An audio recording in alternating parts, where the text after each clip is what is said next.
Namaskara Rait Bandhore. Welcome to Soulofkrishi. Today we are going to talk to you about the problems in arecanut production and their causes and remedies. Throughout the year, arecanut will be facing serious problems of pest attack, diseases affecting the crop or reducing the yield and quality, water shortage, drainage problem, sun scald, difficulty in growing inter and cover crops, very high cost of cultivation and labor shortages and whatnot. However, seven major diseases are very important like yellow leaf disease or Chandi Roga, Anabe Roga or mushroom bottom root, Kole Roga or Mahali, inflorescence death and batten flaking, flower or bud decompose, Hudimundige, bud rot, nut splitting and whatnot. Apart from this, farmers are facing severe water and irrigation difficulties. Arecanut is a water-loving tree. In recent years, farmers are facing water problem here and there due to lack of channelized water supply system and erratic rainfall. Moreover, groundwater levels are declining very fast, and adding fuel to this, the electricity problems are also prevailing. Arecanut cultivation also faces significant challenges from both insects and non-insect pests, which can affect all parts of the areca palm from its roots to its fruits. Major pests that cause substantial crop loss include mites, spindlebugs, caterpillars, and root grubs. These pests may be seasonal or persistent throughout the crop cycle. The root cause for all these problems lies in the deteriorating soil health due to changed management in recent decades. We have been harming our natural resources like soil, water, plants, and the variety of living things at a worrying speed. This happens because we are using intensive farming methods more and more.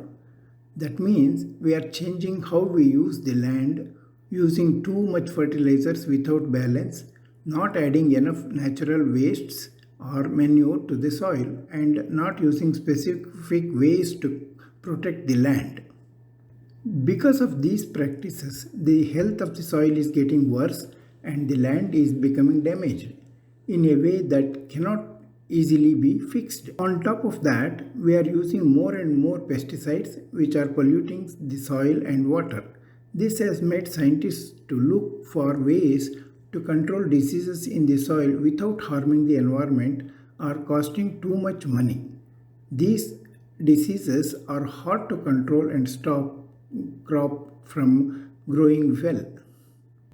Let us see how farmers managed healthy gardens in the past. Crop failures few decades back was a rarity.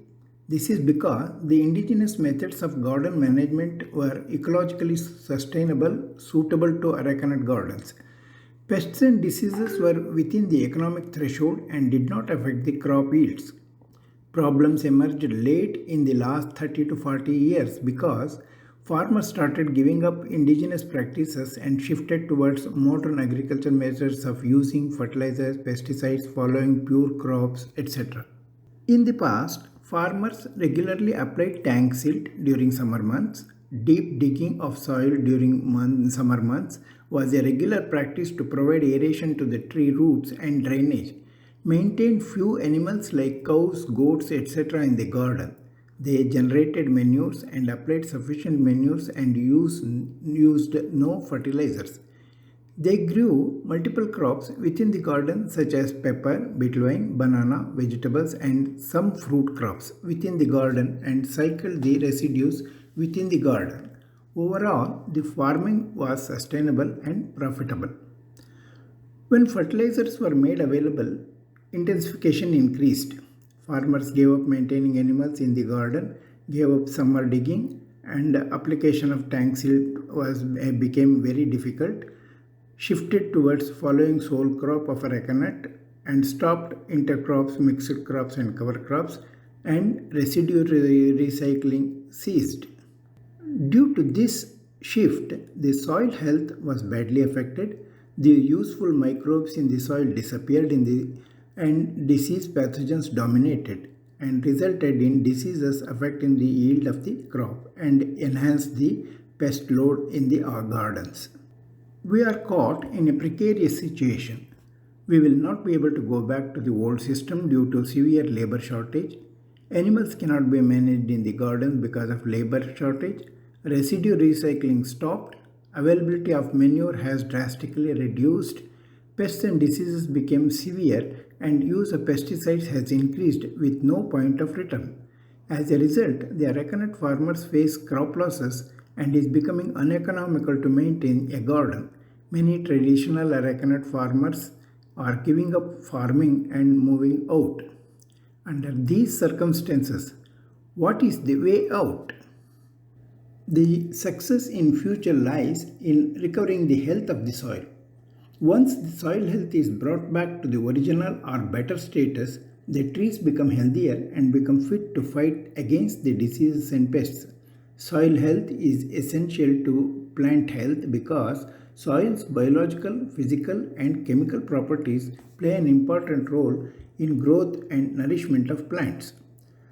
Today, technologies are available to rejuvenate the health of the soil to fight diseases and pests and boost the crop yields. The very first step is we must change the way we manage soil, like plowing, adding fertilizers, manure, water, and other substances. We must focus on steps to improve soil health to suppress diseases. We must work towards developing disease suppressive soils. In such soils, the disease is suppressed by lowering the number of diseases that come from the soil even when the pathogens are present in the soil that can cause the diseases. This happens mainly because of the different tiny living things in the soil that fight against these germs in many different ways. These helpful tiny organisms do things like making substances that kill germs, attacking germs directly, competing with germs for food, and eating them up. Now, let us see how to manage soil health and manage diseases and pests in arecanut gardens.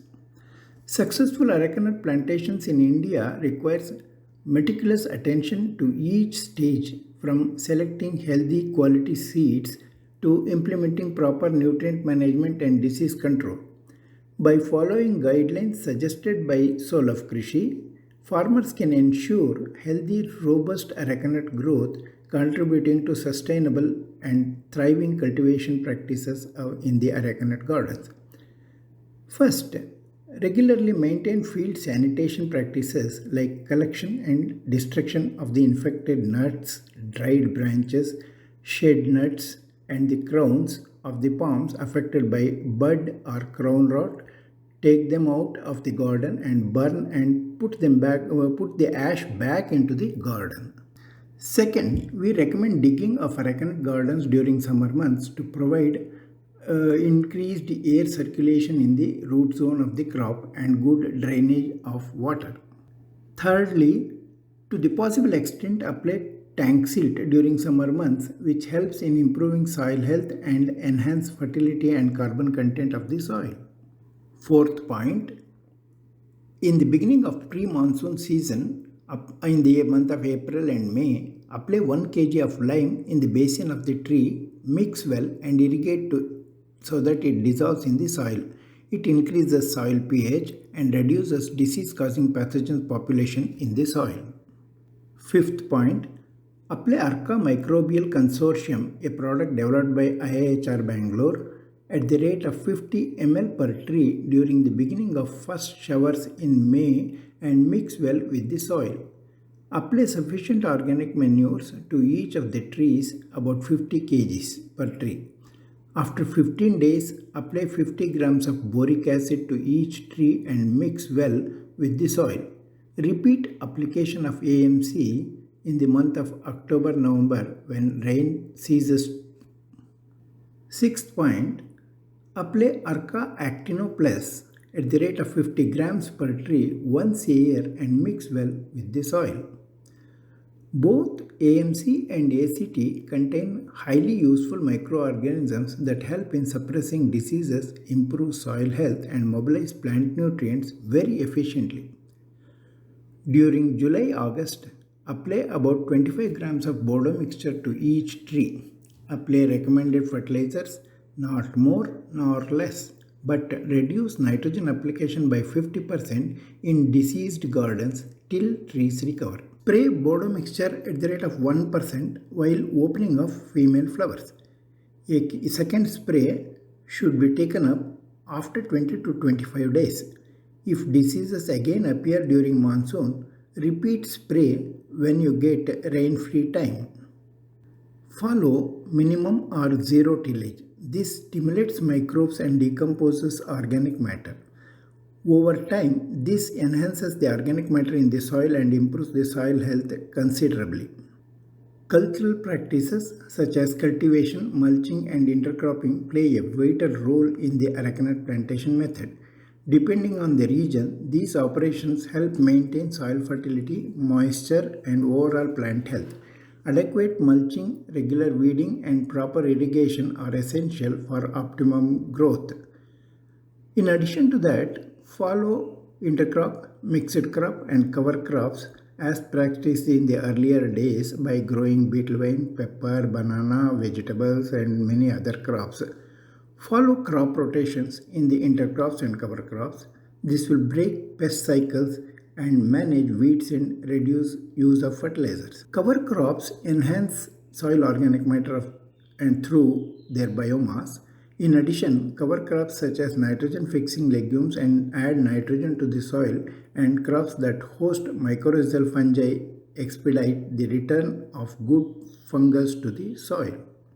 By following these suggested methods, farmers can easily grow a healthy and quality arecanut and get good returns.